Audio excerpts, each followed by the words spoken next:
So what country are you in, Georgie, right now? Where are you? I am in college.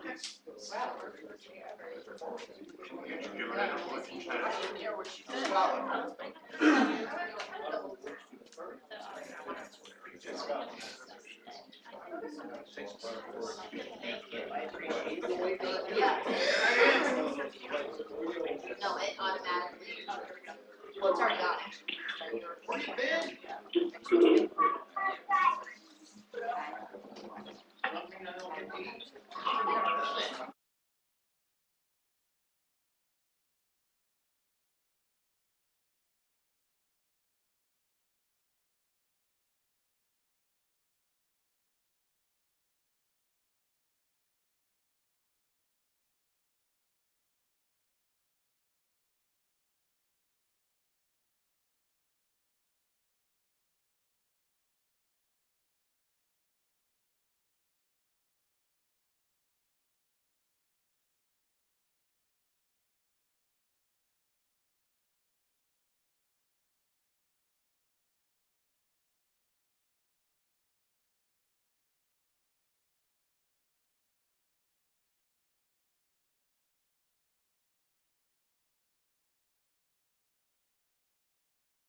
And she's running through airports, so we want to make sure we get to our action items while we have her on the phone, and then she can leave us and continue running through airports. Thank you for joining us. No problem. We do have a quorum. Seek approval of the minutes from our May 31st board meeting. Mr. Young, second Ms. Figueroa. Any discussion on the minutes? All in favor? Aye. Any opposed? All right, the minutes are approved. Regarding the agenda, we are going to change up the order, again, as I mentioned, to get through the action items so that we can let Georgie go.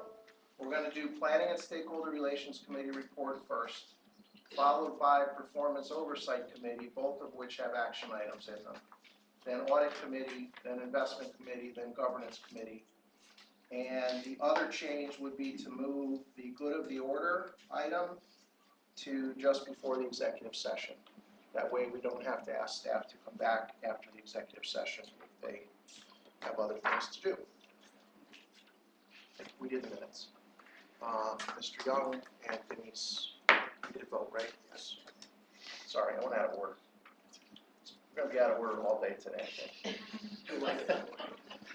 So with those changes, can I have a motion to approve the agenda as amended? Second. Mr. Young, second Mr. Sparana. All in favor? Aye. Aye. Aye. Any opposed? agenda as amended is approved. Thank you. So with that, Ms. Figueroa is going to do the Planning and Stakeholder Relations Committee report for us. Denise? Thank you. Okay, the Planning and Stakeholder Relations Committee met last week, Thursday, June 22nd, here at the Rail Station. Oh my God, it's been a while.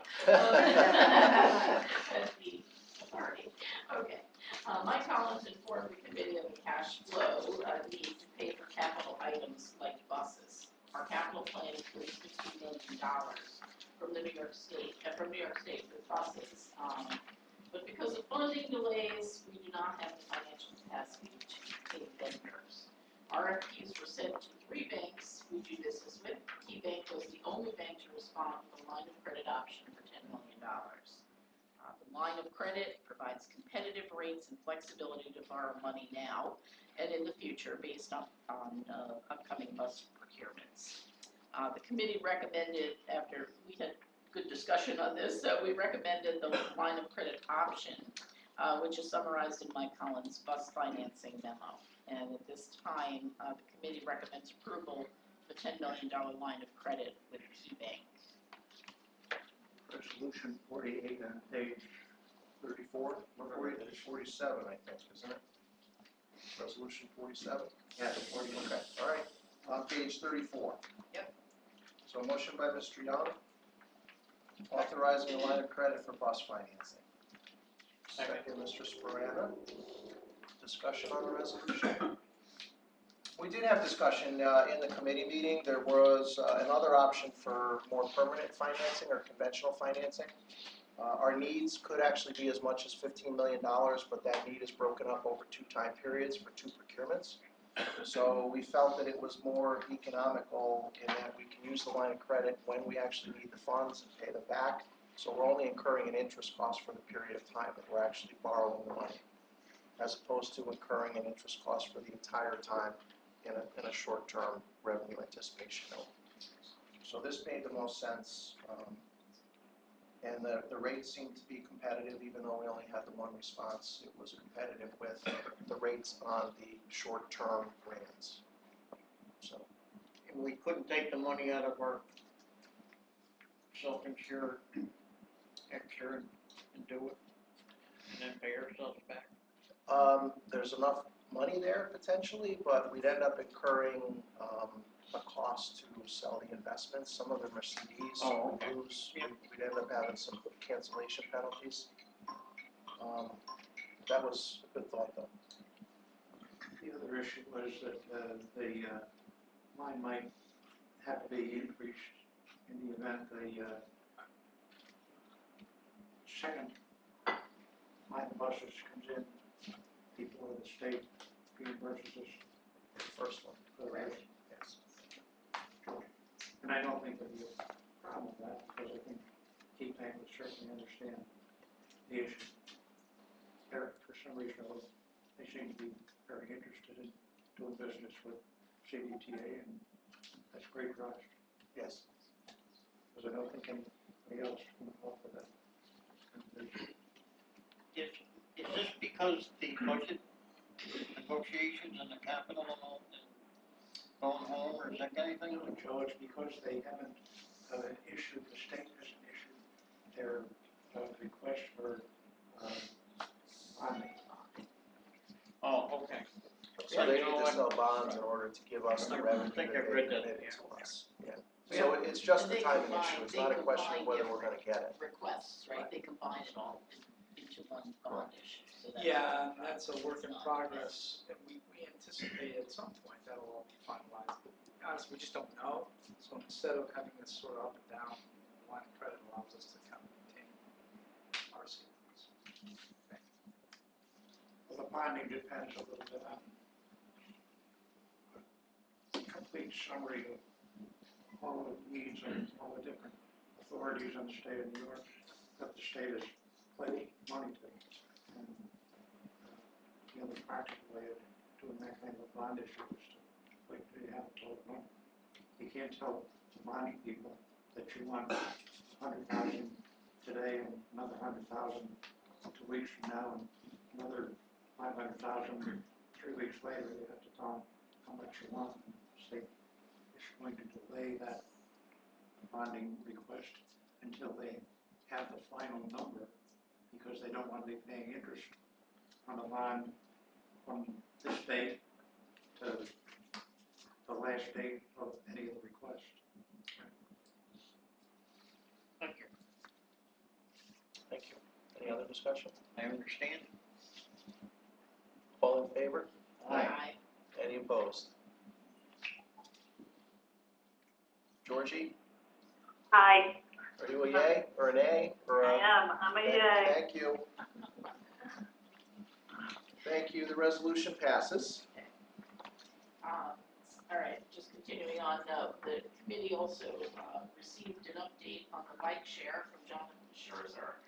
Major elements are underway, including installations of 40 stations located in the region, and those stations have been announced, I believe. Yes. Bikes have been delivered, and the website and pricing information will roll out next week. The mobile app is in final development and should be ready by mid-July. Infrastructure elements have been ordered for July deployment, and stations will be equipped with the Navigator technology. Stations will provide 277 docking points for bikes. Public outreach includes a grassroots campaign, traditional advertising, social media, and our partnership with CDPHP that will enhance coverage. As we pedal forward, we anticipate a launch date in August. So the next meeting of the committee will be July 20th here at 110. It just so happens the City of Troy Police Department is having a bike safety week, I think, in a week or two. And it's too bad we couldn't We'll reach out to jump onto that. We'll reach out to There'll probably be a bunch of events going on in the week. You're gonna see a lot of, you're gonna see us associated with a lot of bike events. Bikes are us. Any questions for Denise? Thank you. Any questions for Denise? All right, thank you. Performance Oversight Committee report, Mr. Young. Thank you, Mr. Chairman. The Performance Oversight Committee met here on June 21st, 12 o'clock. We had a relatively short agenda. The first part was consent agenda items. And the first issue was to approve a contract for quality assurance services, investigation and quality assurance firm is utilized for a variety of operator observations and call center monitoring. Current contract for these services is expired. Request for proposals was issued for a firm to conduct onboard observations, ADA compliance checks, and quality assurance phone calls. 32 firms downloaded the RFP and 3 submitted proposals. Staff reviewed all the proposals for reference checks and concluded that Tech Valley Security is best suited CDTA's needs. Tech Valley Security is the incumbent provider of these services, and CDTA has been satisfied with the quality of the work provided. At this time, I'd like to make a motion to award a 3-year contract with 2 optional 1-year renewals for investigative quality assurance services for Tech Valley Security in New York for an estimated 5-year total cost of $351,750. This represents a 5% increase over the last contract. Resolution number 45 on page 17. A motion by Mr. Young authorizing a 5-year contract for quality assurance services. Resolution 43. Yes, 43. on page 17. Yep. Second. Second is Figueroa, thank you. Discussion on the resolution? Corey? We had a significant discussion at the performance oversight. One thing I wanted to bring up today was just the wording of the resolution. The second paragraph, it says the needs of operating a public transportation sometimes requires the services of an investigator to monitor such things. Seems like it's missing a word there. And also, would it be important to clarify the fact that, I don't know, is it necessary? It's something that the authority does as important part of what, you know, our, what am I trying to say, quality assurance and things like that, so I don't know if it's necessary to just add the word or to change that wording around, but that's all my comment on it. So public transportation system. Or take out A. Doesn't it- Either way. Corey, doesn't it say that quality assurance services? Is that what you're saying? It does describe it in the third paragraph, what's the actual, it's about. I was just curious about the wording where it says the needs of operating. No. I think it's part of what we do as a company. It's back to whether management determines that this is a necessary component of our overall customer service and outreach, quality control services, and management has determined that it is unnecessary. It's protecting the public, it's not meant as a criticism to our employees, it's just a additional checkpoint like we do so many other things.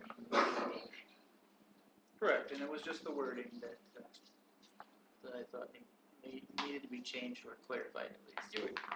Were you suggesting that it's not required? But is that what you were saying, that it's something that we've opted to do, but that it's not required? Is It that what was you were? not necessarily Yeah, a need or requirement, it is Right. something that as a company we find Have is chosen to, important. that it's important. It was part of our, how things are run. All right, that's what I thought. It's basically a management tool that management that is considered to be important to the public, providing public service to our community. So, understand your issue, but I think it's a management decision that has proved in the past to be important and successful. Today it is a wording issue. Yeah, you weren't arguing about whether it was important to do it. Thank you. Any other discussion? All in favor? Aye. Aye. Any opposed? Resolution is carried. Thank you. Thank you, Mr. Chairman. The next item was to approve a contract with Washington Area Construction. CDTA bus stops at the intersection of Washington Avenue and Black Street in the city of Albany from a hub for the regional transit system. With approximately 4,600 boardings and lines each day, these stops rank on CDTA's vision. CDTA is partnered with the city of Albany to redesign the area surrounding Washington to improve mobility for all users.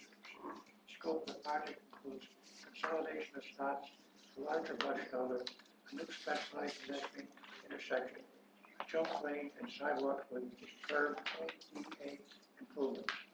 An invitation for bid was issued. One was received from Callahan Industries. Contract estimate was within 9% of the engineer's estimate.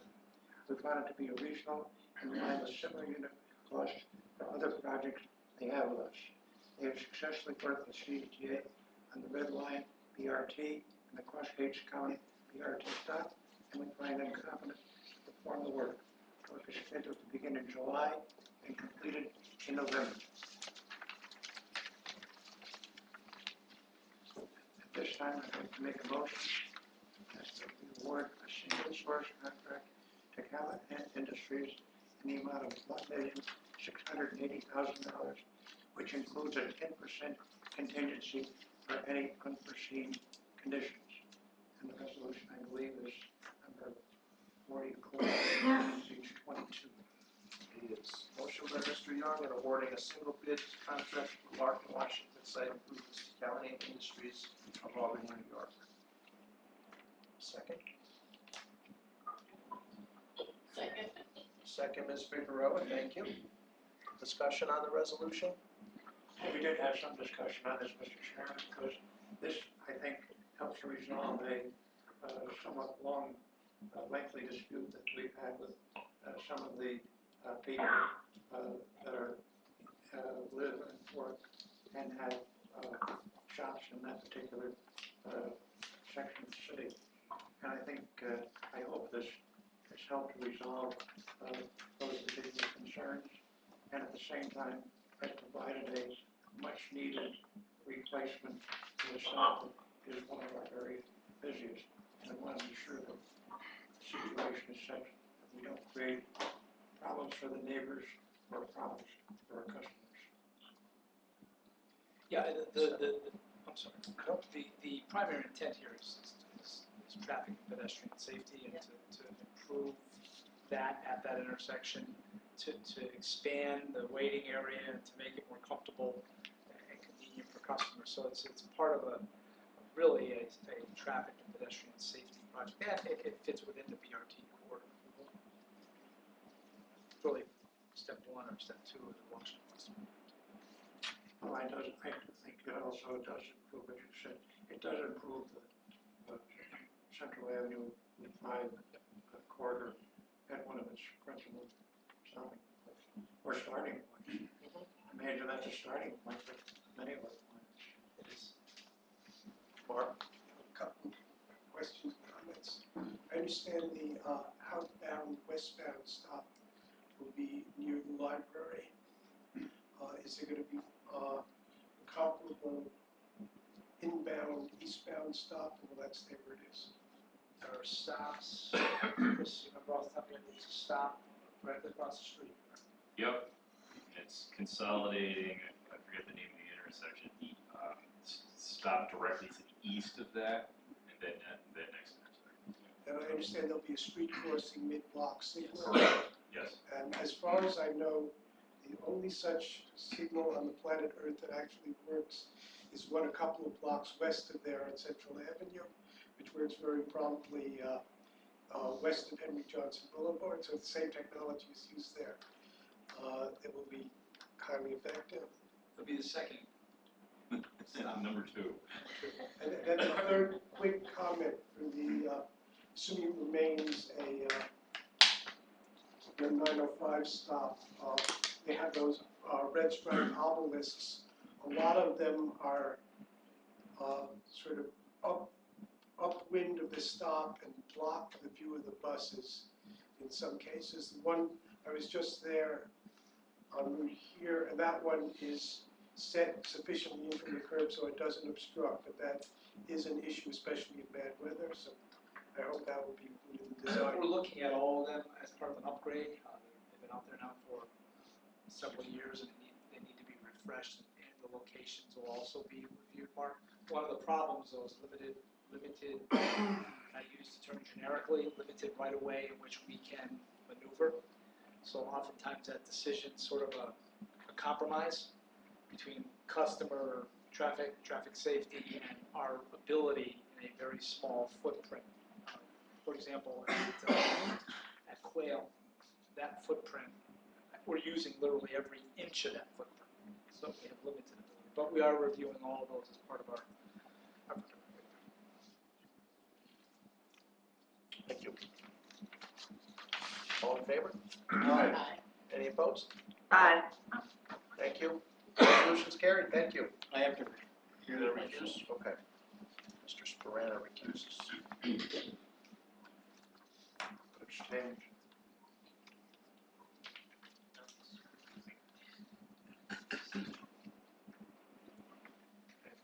I want you to leave, Joe. Yeah, that's true, it's actually an abstention. You're not voting. correct. Yes, sorry. Okay, so one abstention. Back to you, Mr. Young. Thank you, Mr. Chairman. I'm not quite sure where we put. Anyway, the next event at the meeting was the annual review of drug and alcohol policy. An annual review of this policy is conducted to maintain adherence to federal regulations and company standards. There were no required regulatory changes. However, we did make some minor administrative changes to add clarity, and the changes were highlighted for us in the policy that was presented to the committee at the meeting, and I believe they're in your package. General Counsel has reviewed and approved the changes. like to move motion number 45 on page 28 to approve the renewal of the drug and alcohol policy. Motion by Mr. Young on resolution number 45, approving the annual review of changes to the drug and alcohol policy. Second? Second, Mr. Sporana. Any discussion on the resolution? As I said, Mr. Chairman, there were just some minor changes that, just a few words were changed. We did discuss those change of words at some extent, but we did. They really were relatively minor as far as the policy was concerned. There have been no changes in the federal regulations, and there really was no big changes to the policy. Thank you. All in favor? Aye. Aye. Any opposed? Resolution is carried. That's right. Okay. Okay, thank you. Back to you again. You want me to complete the report later? Nope, let's finish the report. Why don't we defer the audit and the investment committee report to you when we get back to the agenda? Okay. I would just like to mention a couple of things. There was a administrative discussion on our action review annual report. Rich Bedard gave the annual report and reported a total of 565 actions, an increase of 60 actions over fiscal year 2016. Collision actions in 2017 increased 12%, but passenger actions increased 15% over the prior year. The accident rate per 100,000 miles was 5.4, which included an increase in service by 250,000 miles. In March, a major snowstorm contributed to most of the increase of 30 accidents as compared to the prior year. Those 30 additional accidents made up 5% of the total 12% accident increase. Rich also summarized our safety goals for the upcoming year, which included a new higher refresher program, increasing the frequency of training, and working more closely with transportation supervision to improve performance. The next item was, I think there was a mention that this might be a good, some of the charts they showed us might be good for a future board meeting to see. I understand today's agenda is maybe a little too busy for that, but I do hope that we will give the board an opportunity to see what the performance of the oversight committee saw. The next we dealt with was the monthly management financial report. Mortgage recording tax improved compared to April, but it's still under budget by 14.5% a month. Customer fares also improved compared to April, but remained 2% under budget for the month. Wages were slightly over budget in May, but remain under budget for the year. More claims were paid in May due to extra days and 2 special losses of use awards of 62,000. Purchase transportation was over budget by 18% for the month. Mike reported that we are in a satisfactory cash position at this time. The monthly non-financial performance report was then given. Total ridership was up 6% for the month, 2% for the year. Star ridership was down 5% for the month and 4% for the year. On-time performance was 73%, and there were 2 PMIs not on time. I don't know whether Lance did that deliberately, so that the chart would stop being in a straight line, so it would have a little contrast, or not. Anyway, scheduled work was 81%, which is approximately where we'd like to be. There were 15 preventable and 36 non-preventable accidents. 89% of customer complaints were closed within 10 days, which is, again, where we'd like to be. Web page views had reached 971,575, our all-time high. For the good of the order, I did have something that I asked to report on. I presented the committee with a picture taken 2 weeks before the meeting at the White House of President Trump's Transportation Roundtable, where he presented some of his plans to reduce regulations that have caused long delays in building or rebuilding roads.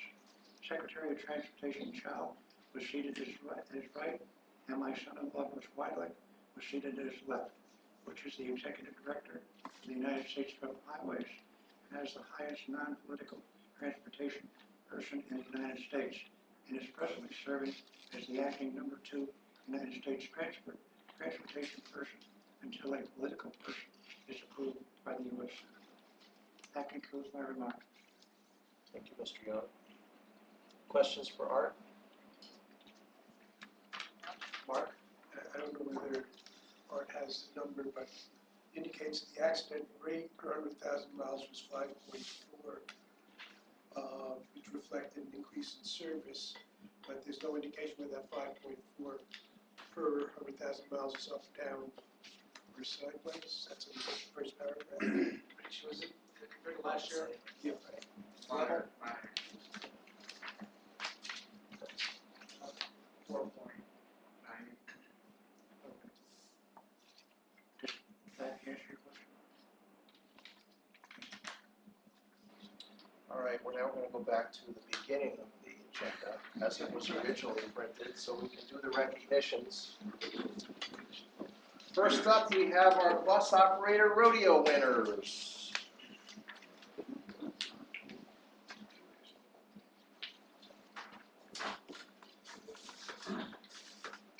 We'll do them one at a time. Anybody have one left? Everybody have? All 4. Sandy, Keith, Mark, and Fred.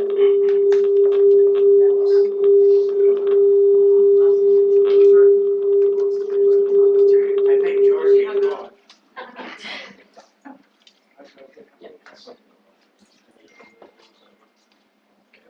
I'll be the vote.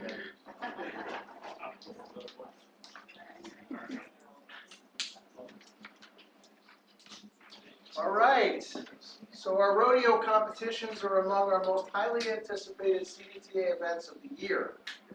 On the surface, they may look like a lot of fun and games, but they are a great opportunity to bring the workforce together in a casual and team-based atmosphere.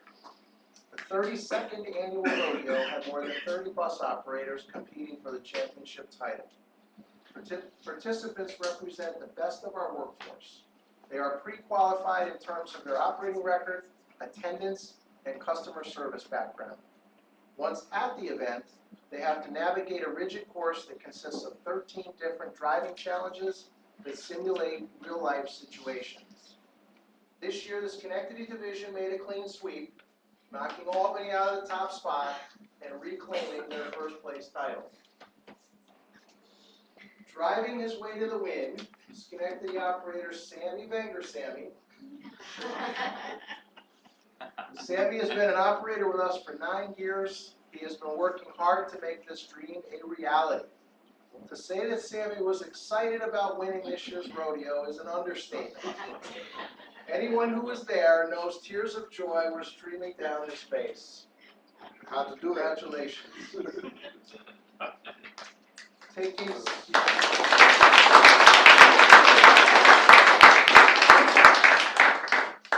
Taking second place is Keith Strait. Keith has been our operator with us for 32 years and is no stranger to finding himself as the top finisher in this event. Keith is an outstanding employee with an outstanding driving record. He has not only been a top finisher locally, but at the state level as well. Congratulations.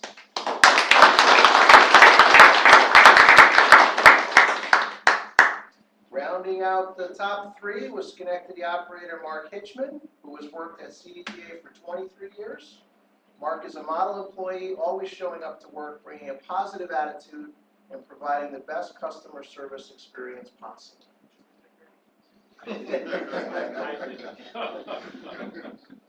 Congratulations, Mark.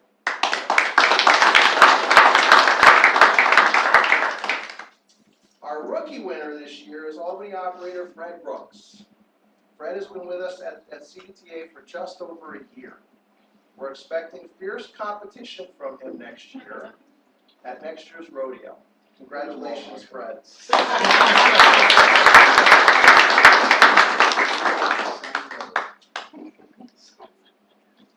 Our top 3 rodeo finishers will represent CDTA in the New York State competition being held this fall. and they will also have the opportunity to compete in the APTA International Rodeo held annually in the spring. Congratulations to all. Thank you for doing what you do every day out on the road. You are a great credit to our customer service and delivery of great service to the customers that use our system. So thank you all.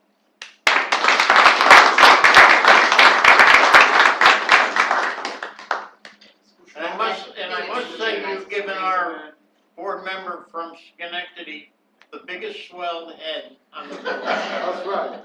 What I'd like to know is who's driving the buses in Schenectady? Good question.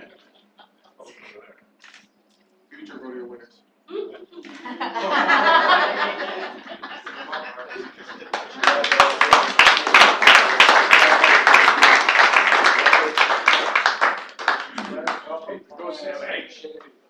Of course, but we couldn't have done it without everybody in the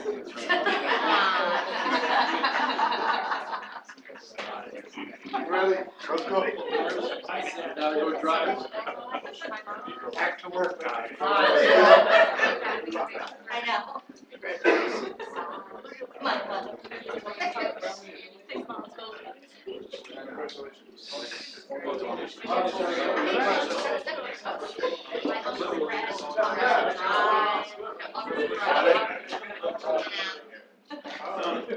Thanks, Tony. Take care, Keith. Nice work, Keep Tony. going, Keith. See you later.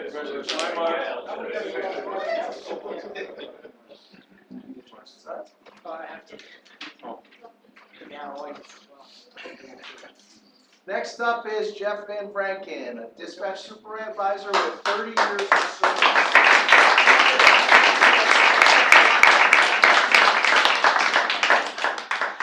Congratulations. Jeff worked at a pizza shop and pumped gas before coming to CDTA as a young man back in 1987. Came to work at CDTA because his mother told him it was a good job. Like any good son would do, he says, I did what she told me. During his 30 years here, Jeff has worked his way through the ranks, first as a bus operator, then a road supervisor, and now as a dispatch supervisor. Jeff says that being a bus operator is a lot more stressful than some of the other roles he's held at CDTA because there is more responsibility involved. He enjoys being a supervisor in the Albany division. He thinks of himself as a people person and says that's what helps him in his role.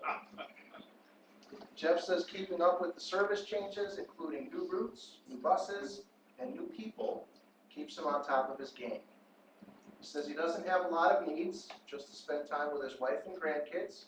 He enjoys going to the park and other outside activities. Jeff enjoys taking in NASCAR races where he roots for the number 48 car, Jimmy Johnson. He says retirement is still a few years away, but he doesn't plan the future until it gets here. The Van Brankens like to visit Florida once a year to connect with friends and family in a relaxed setting.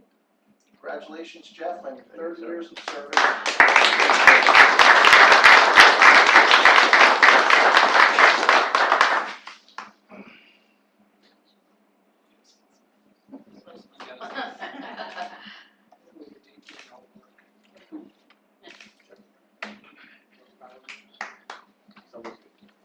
Thanks.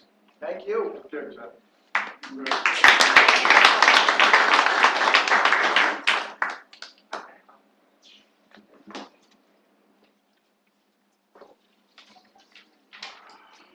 Sammy Davis Jr., Albany Operator 20-Year Service Award.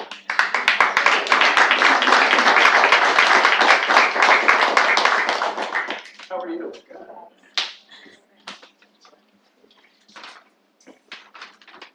So our next award recipient may not be the original Candyman, but he certainly has put himself in our garage. Sammy joined the ranks of CDTA in 1997 after relocating to the Albany area from New York City with his family. His oldest brother told him about our company and encouraged him to apply, and Sammy listened. He started out as a weekend part-time operator in Star. He was there for nearly 2 years before making the jump to fixed route in Albany, and that's where Sammy has been ever since. Currently drives the number 12, which is one of our busiest routes, primarily running along Washington Avenue servicing downtown Albany, the University at Albany, and Cross Gates. Sammy says he's chosen to stay with us for 20 years for a variety of reasons, but job stability and schedule flexibility are the top two. When Sammy isn't working, he can be found spending time with his family in Poland. He's recently back from a trip to the Dominican Republic with his wife, son, daughter, sister-in-law, and his wife's best friend. He says retirement is on the horizon, but is not imminent. We're glad to have you as long as you want to stay, Sammy. Congratulations.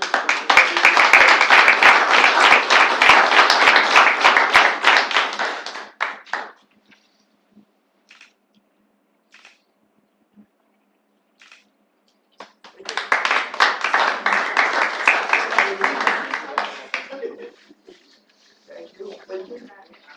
Good one. Congratulations.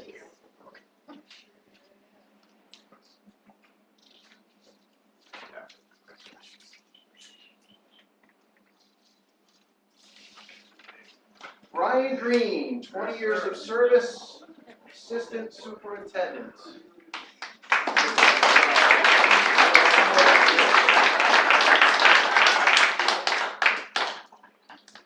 Brian started with us when the #1 song on the charts was Elton John's Candle in the Wind. The year was 1997, and Brian joined the CDTA team as a weekend part-time employee. The only way you could start working here then. After 8 months, Brian went full-time and worked in System 2 as an operator for the Saratoga Trolley. He then drove the shuttle fly, service and operated on Wolf Road. Blast from the past, Mr. Young, when we had bugs. Bug and fly, right? After working out on the roads, Brian got behind a desk and assisted with star reservations and dispatch. He worked there for 5 years before moving over to become a fixed route supervisor. He credits Rick Vines and Dave Palmer for giving him that opportunity. Brian worked for 13 years as an Albany supervisor and special events coordinator before becoming an assistant superintendent in May of 16. Brian went back to his roots and is currently working in STAR. He credits his longevity at CDTA to the stability of the company, the many friends he's made along the way, and the opportunity to advance within the company, which is clearly in the resume here. In his free time, Brian can be found running his appliance company, volunteering at Blessed Sacrament Church, and spending time with his 3.5-month-old granddaughter, Aubriella. Brian says he's here for the long haul, unless Carm has other plans. Thank you for your 20 years of service and for being everything but a candle in the wind.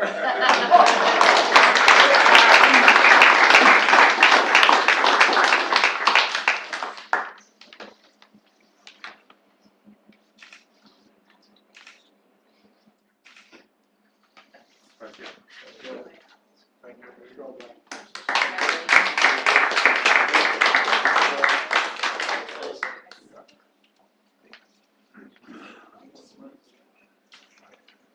Harris Johnson, Albany Operator, 20-year Service Award.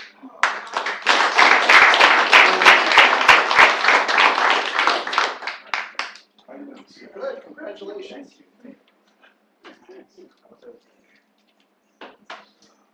Harris joined the CDTA team in 1997. After a friend told him to apply because it was a stable company with good benefits. Clearly the interview went well. Harris started, like all operators did at that time, as a weekend part-time operator at STAR. Harris worked at STAR for 5 years before moving over to fixed route in Albany. His first run as a fixed route operator was on the number 13. At that time, that route went out to Voorheesville. Currently, Parrish's schedule is a mix of routes, including the number 10 Western Avenue, the 138 Allen Livingston, the 12 Washington Avenue, and the 712 Harriman campus. Who made that route? Go Interland. Parrish says he's made a career at CDTA because he enjoys the company, has made lots of friends, and enjoys seeing people every day out on his runs.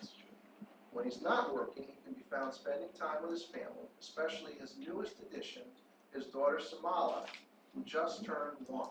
Yeah. Yeah. So you'll be working for a while. Yeah. Harris says he has no plans to retire anytime soon. Has lots of years left. Congratulations on your 20 years. Thank you.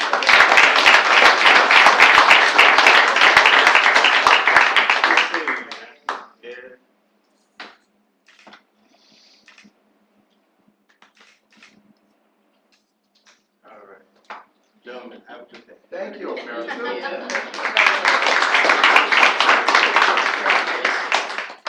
So, got pretty good at this, because these guys Maybe make we it, should do these in the middle, because it was a rowdy. Yeah, I mean, in the yeah. beginning, it's just kind of. maybe we'll change it up.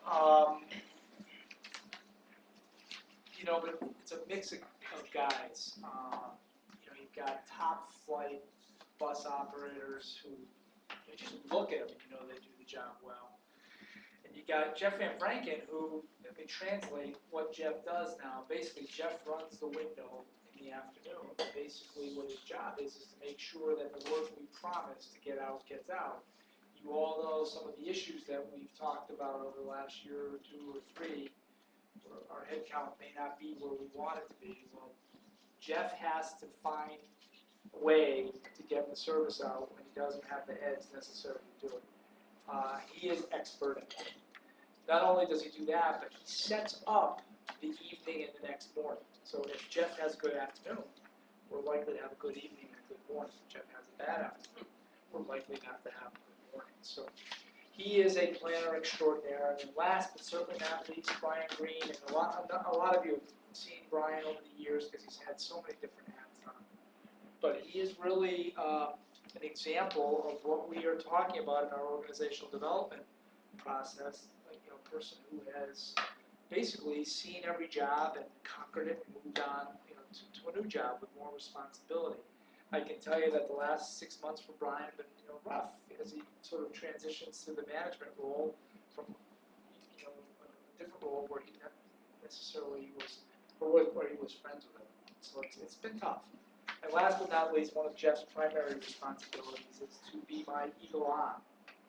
If there's a light bulb out, if there's a scratch on a door, if there is something askew, Jeff finds a way to make me aware of it, which then, as he says, makes it my responsibility to have it fixed.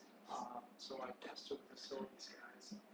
He's the guy behind that, Mark, so if you're wondering why, it's not that I'm that smart or that, but these are great people. As Dave said, it was a little rowdier, maybe we'll do it in the middle, but it was a lot of fun. Thanks, guys. Thank you. I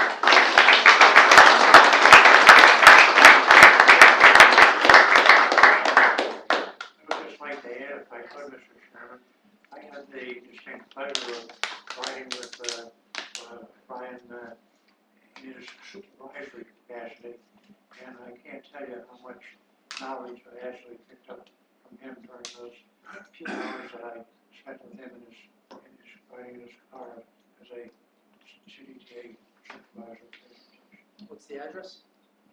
Oh my God. Oh, I know. I know how to get there. Right. You know how to get there. 54. He doesn't need GPS. Yes. Where did we go? I'm not telling. Thank you, Art. Thank you. All right, back to the committees. So, Audit Committee report. The Audit Committee met on June 21 during the Performance Oversight Committee meeting.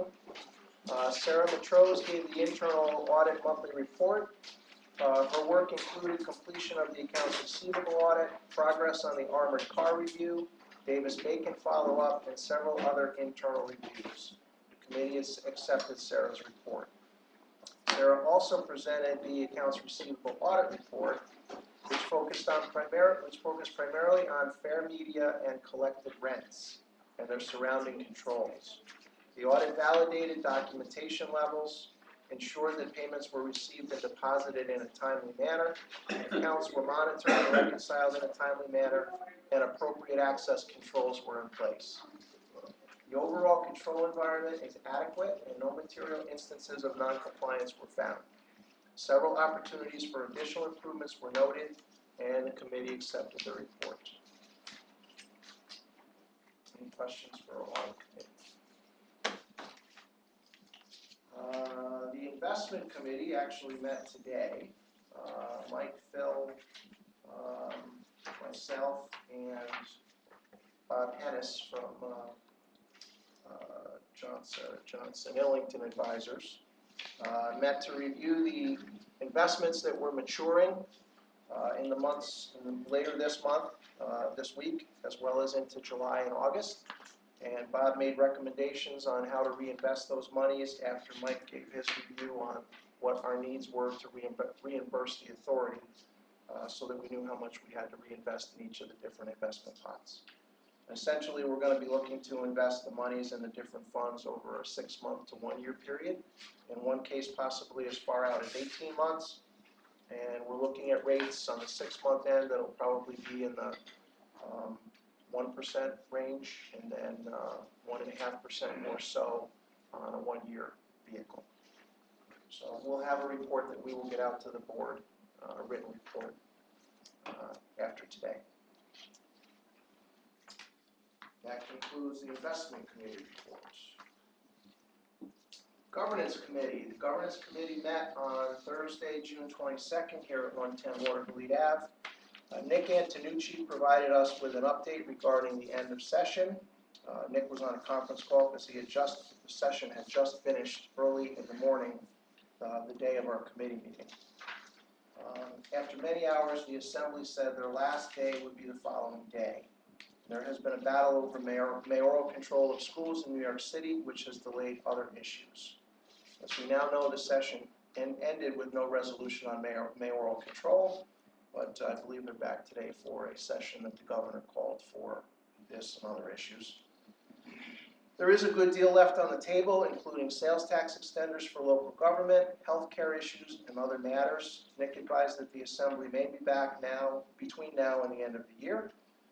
He said most of CDTA's major concerns and priorities were handled during the budget process and didn't require legislative action other than approval of the budget. Next meeting of the committee, which is subject to the call of the chair, is scheduled for July 20th at 11:30 a.m. here at 110 Watervliet Ave.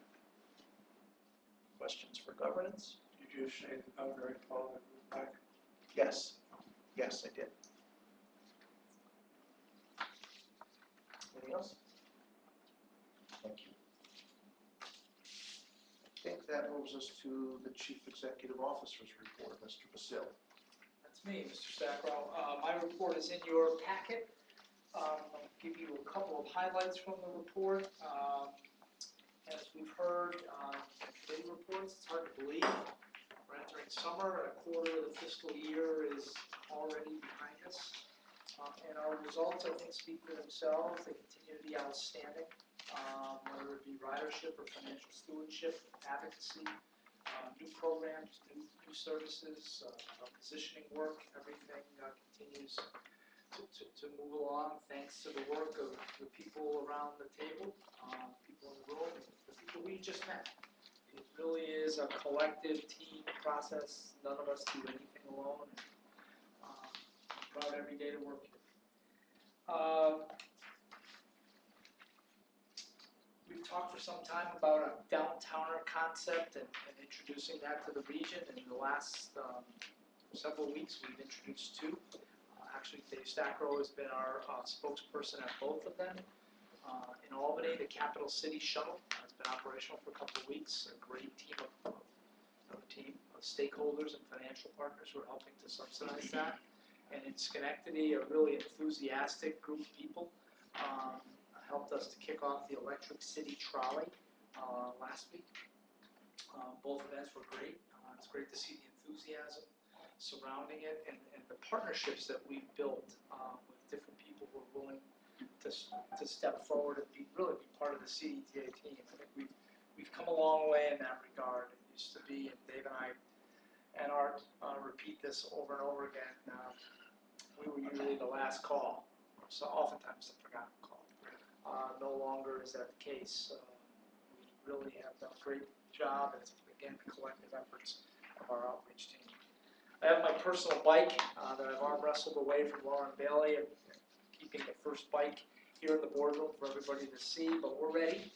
The bikes are here, they're in storage at the Albany Public Library, and the infrastructure, the stations, and things of that nature are on their way, and CDPHP cycle will be unveiled very, very shortly, and there's an enthusiasm around this program that I really haven't seen. It's a different type of enthusiasm, a different type of feel, and we have a lot of great hope for the program. Lauren's managing the day-to-day, and John and Jamie are working on the outreach part with our partners, another familiar word here over and over again, at CDPHP. We've aligned ourselves, obviously, with a leader in the region. I'd like to say a leading healthcare provider, but they're really just a leading business in the region, and I think they're going to bring a lot of great things to the program. So, thumbs up to everyone on that, and we'll keep in touch with you on an official Carl, you're gonna give us a demonstration today? No, you've already seen me. It's actually, I haven't learned how to unlock it. That's the next thing. That's what Lauren's here. You're safe. I've got people out in Rensselaer County looking for bikes. They can drive them downhill, but they don't wanna. Yeah, well, all joking aside, I can't tell you how many emails and phone calls I've got from elected officials, business leaders, and just people I know saying, hey, how do I get a station? So we haven't even started the program yet, and people want a station. And as John Scherzer said, show me the money. But it's more than that. I think people want to be associated with the program and healthy living and all the things. I think that the program will talk about. At the same time, it happened to be in Lauren's wheelhouse with assistance from her chief deputy counsel, Amanda Avery. We're pretty close to the common ordinance being ready to be adopted in the 6 cities and towns that we're working with. That is work, I think, that regardless of ride sharing is going to pay great dividends, because we're helping them to organize themselves and be easily recognizable and consistent and reliable for the people who will continue to need cab services, even as ride sharing enters the market.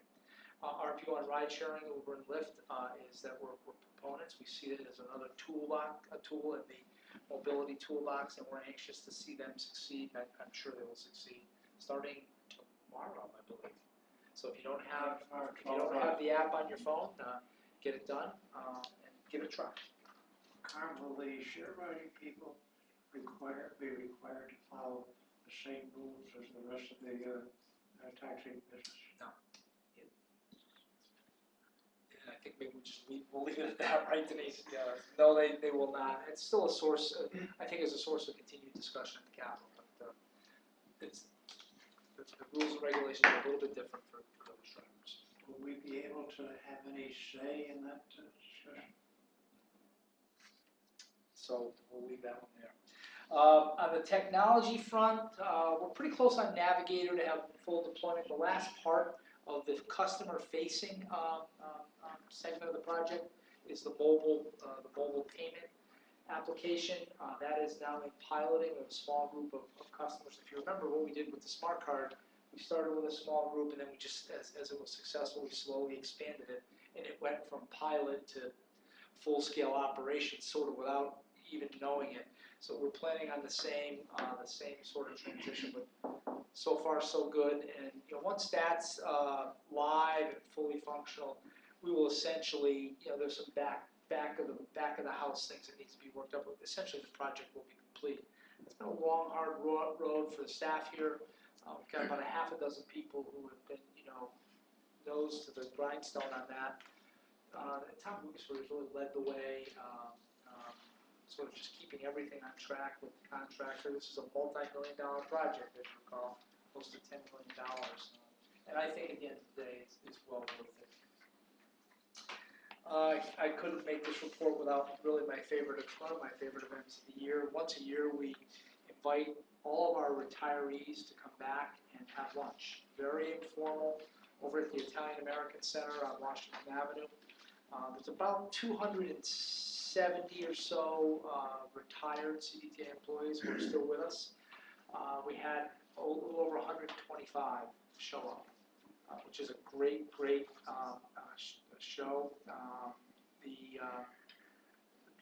by design, there's not much of a program. It's really for them to get together with people they don't see very often, to exchange, to renew friendships, exchange stories. And they really want to know what we're up to. They're very proud of what we're doing.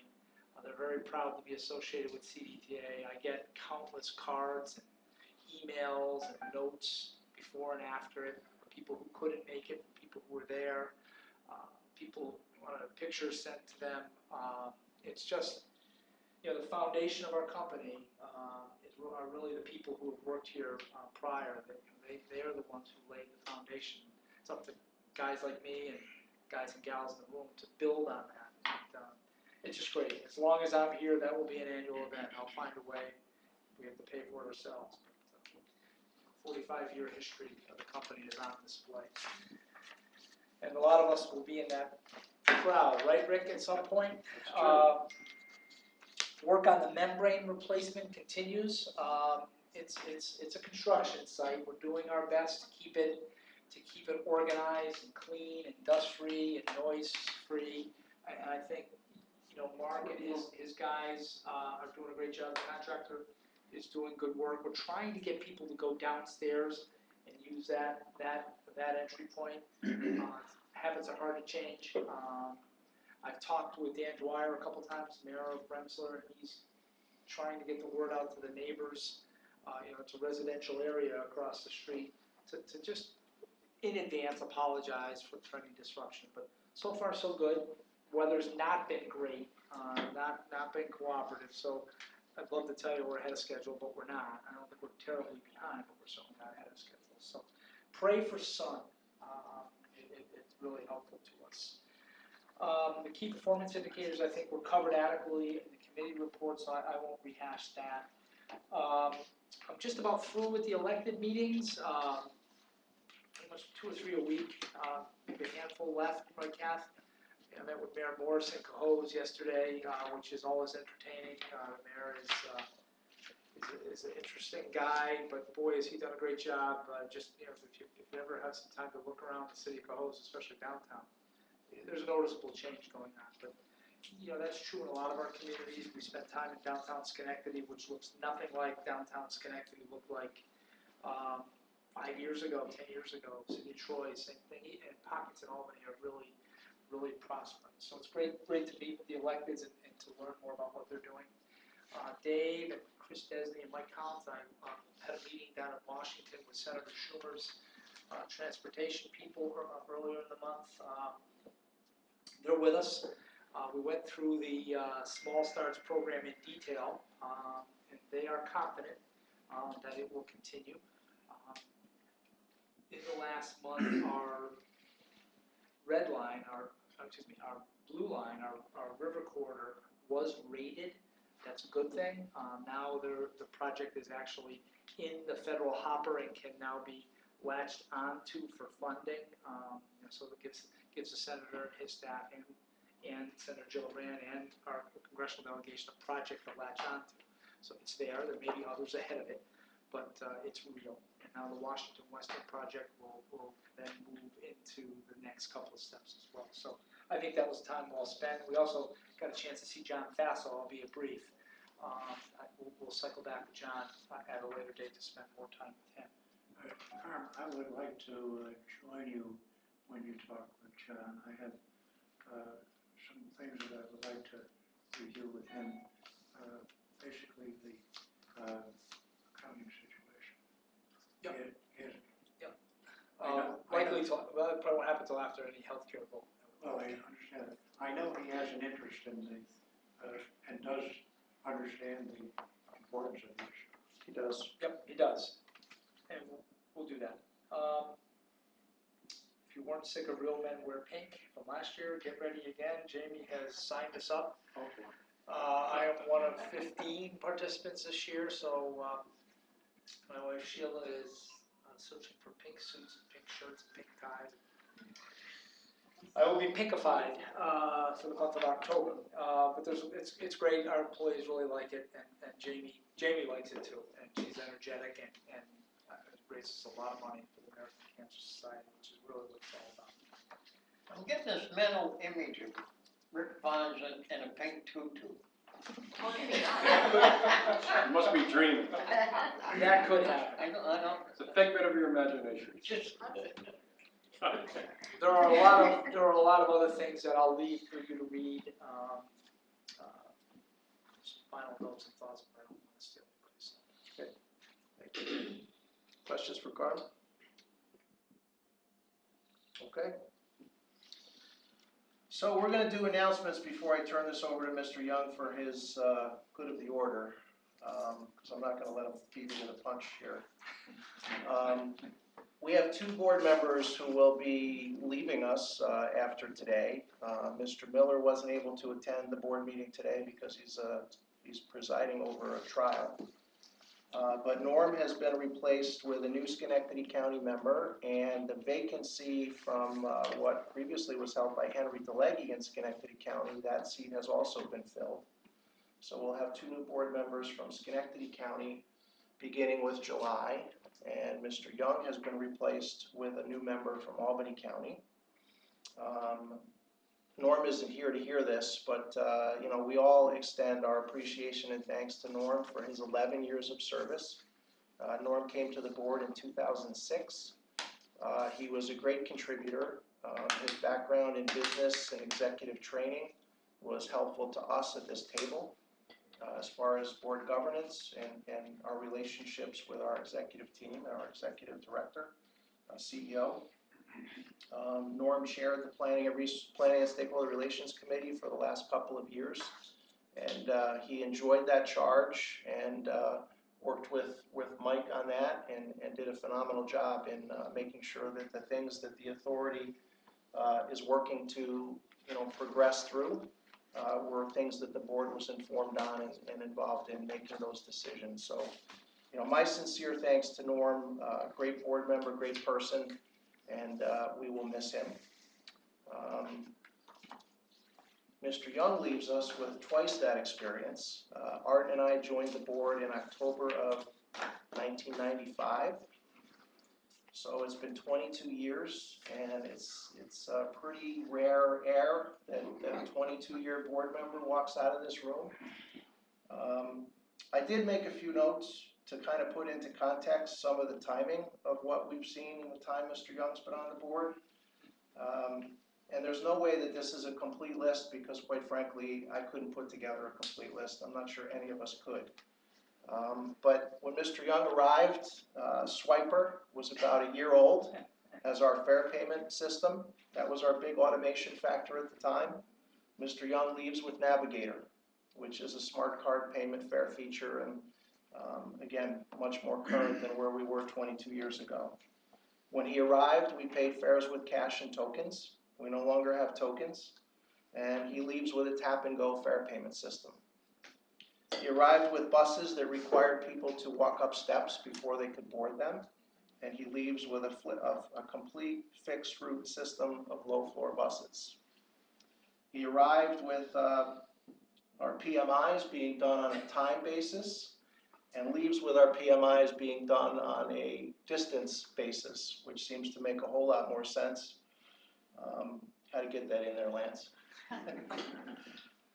Mr. Young arrived to financial reporting that came to us in the form of wide green and white computer printouts were essentially nothing more than a check register. It wasn't even a financial report.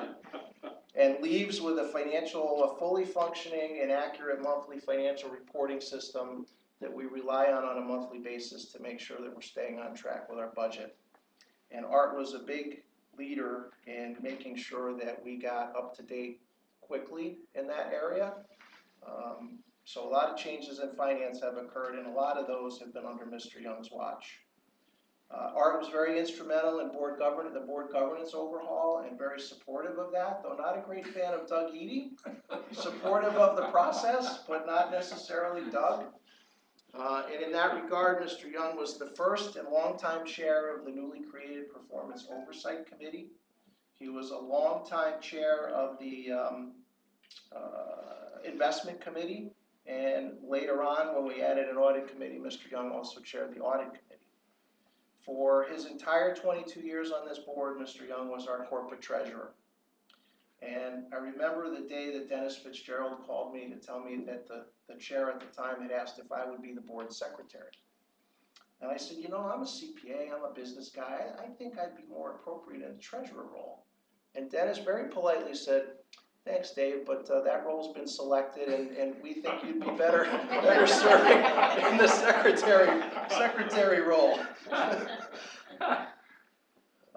Mr. Young has been our resident parliamentarian for board matters and Robert's Rules of Order. He's been my go-to person here on those items. He was the spark for the internal audit function, which exists today because of Mr. Young insisting that we have an internal audit function. I can count on one hand, I think, the number of committee meetings or board meetings that Mr. Young missed in 22 years. One.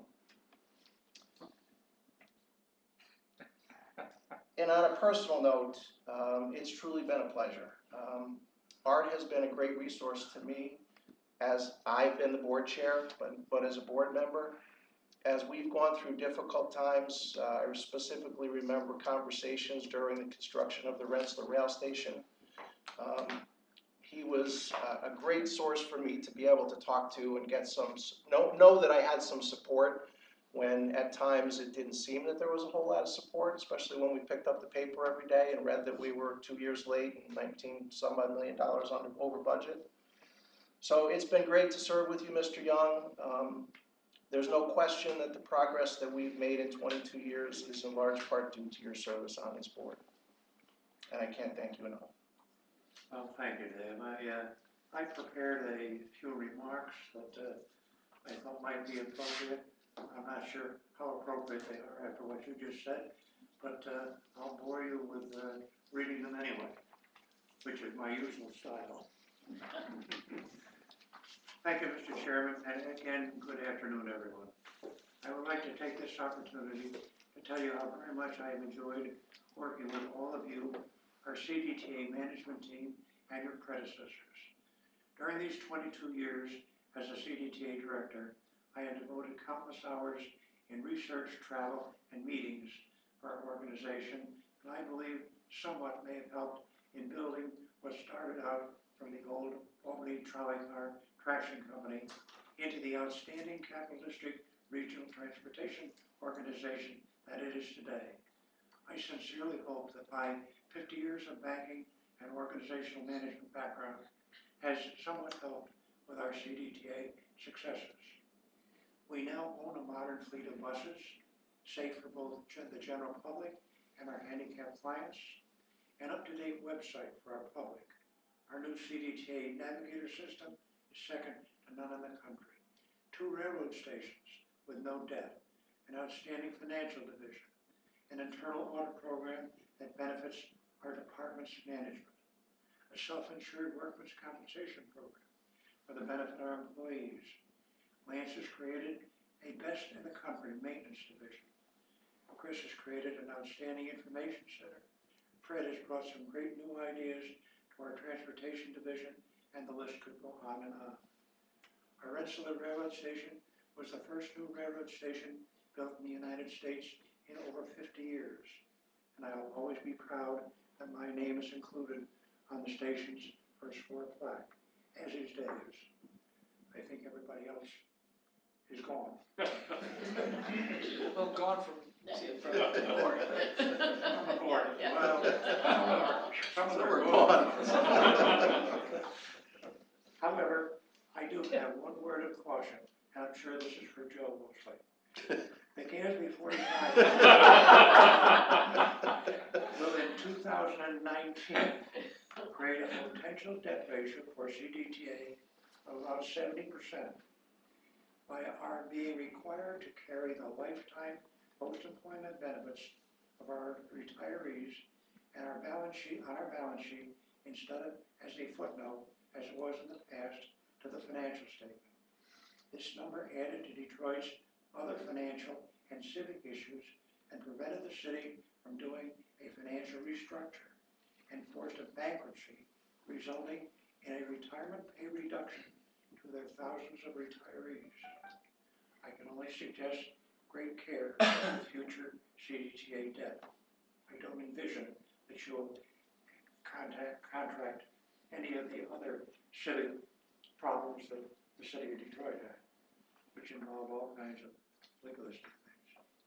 Thank you for listening. Very best wishes.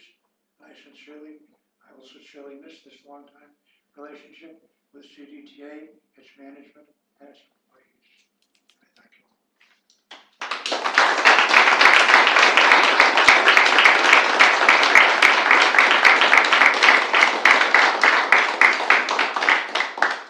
Can I get, I've lived an exciting life, I've met beggars and millionaires, and the Reader's Digest, there used to be every month, my most unforgettable character. You can fit right into that one. I enjoyed it all and I learned, and that, I think, learning, I don't think I had a meeting without learning something from you, even if I hated it.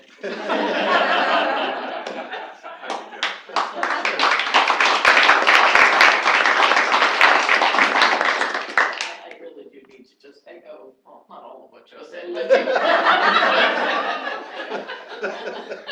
but seriously, I have learned so much from you as a board member, and you know, your knowledge is tremendous, and your caring about CDTA and determination to make sure that we're a good organization, I think is really, it's an example for all of the board members, and I just want to say thank you. Thank you.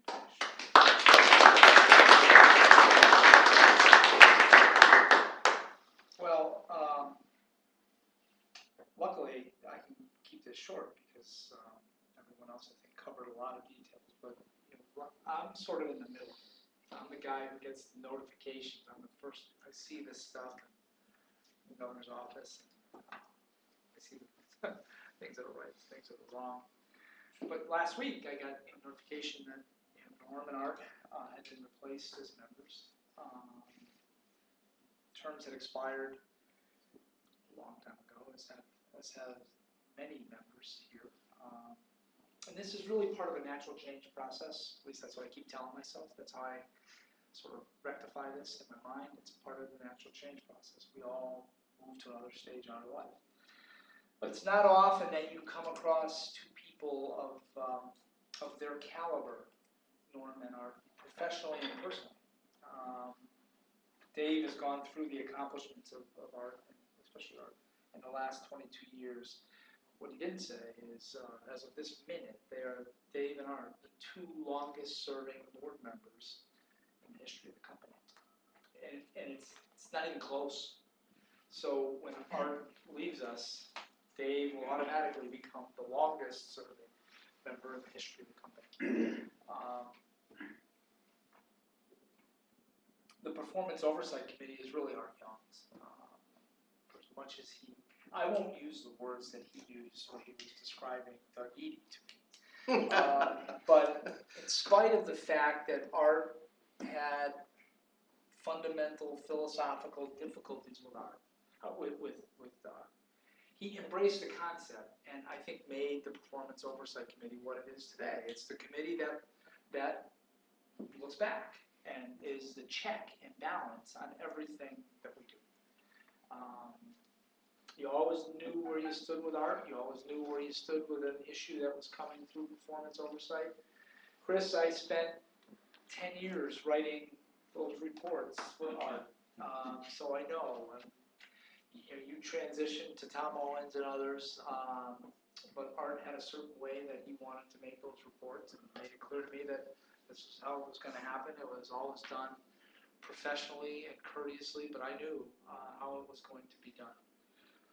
As Dave said, pretty much all of the financial changes, the improvements that we've made, somehow you can find the seed of the idea back to Art Young. As for Norm, he was a kid, 11 years, but in board member terms, that's a long time. And really, in the last couple of years, become the stalwart chair of the Planning and Stakeholder Relations Committee. tons of managerial consulting experience, military experience, and really a deep-seated understanding of personnel matters. You could talk with Norm about any of these things and never be any less off because of it. He served for a number of years as a trustee on the Employee Pension Committee, along with Dave, and really has the best interests of our employees always as front of mind as a result of that. Basically a no-nonsense view of the workplace. He would give it to me straight. The staff especially, I think, has come to know and respect Norm and Art. I can tell you that, especially in Art's case, there is no bigger fan of the people who work here than Art Young. It sometimes may not seem that way because Art is not afraid to speak his mind, a little bit stubborn. Just ask Ann. But at the end of the day, and I would tell staff this, look at the track record, look at the support. He's always thinking of you. He's always thinking of the people who drive. Every single employee who we parade in here for a 20, a 30, a 35 gets recognized by Art. Sometimes, I know you all recognize him, but you may forget to say he never does. Never does. So we're losing a friend. We're losing two friends because Norm may not have been quite as vocal about it. But I know he felt the same way. As for me personally, I've leaned on both of them a lot for consultation. They were always straight with me. Art, you've never steered me wrong, and you usually told me what you thought, whether I liked it or not. And I appreciate that. Because that's what you really need as you go through life. You need people to tell you what they think. And it's for you to decide if you want to take that advice or not. 99 and a half times out of 100, it was the right advice. It always was. It was straight up. It was no nonsense, and I appreciate that. You're going to be missed, but understand both you and Norm will always be part of the CDTA family.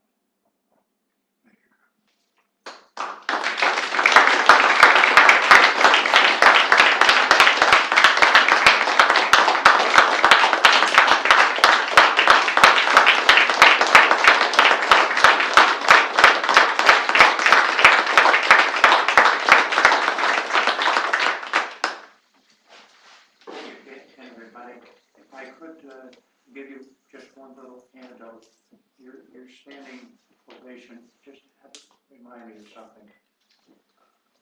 Some of you, or most of you, know that I was a certified swim official for many, many years, 50 years to be exact. 50 years ago, last October, I was doing a swim meet at the Bethlehem Central High School, and I announced my retirement after 50 years of swimming, because my legs just didn't seem to be quite as adequate as I thought they should be to be walking up and down the swimming pool deck.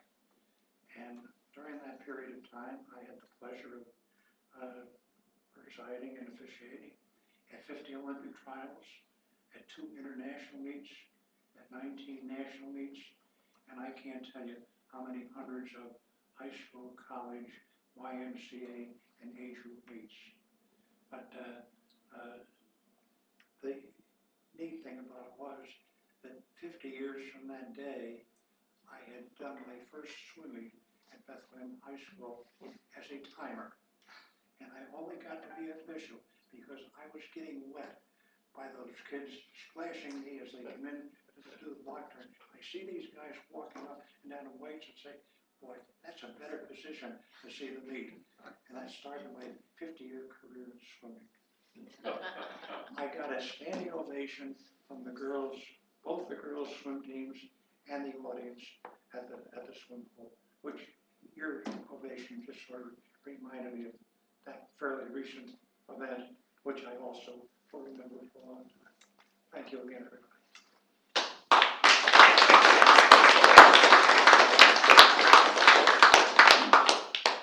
Young, both Steve Bland and Ray Malady asked me to send their best wishes to you. All right, executive session. Yes. Litigation. I have a motion to go into executive session. All in favor? Aye. And staff doesn't have to come back if they don't want to. We aren't taking any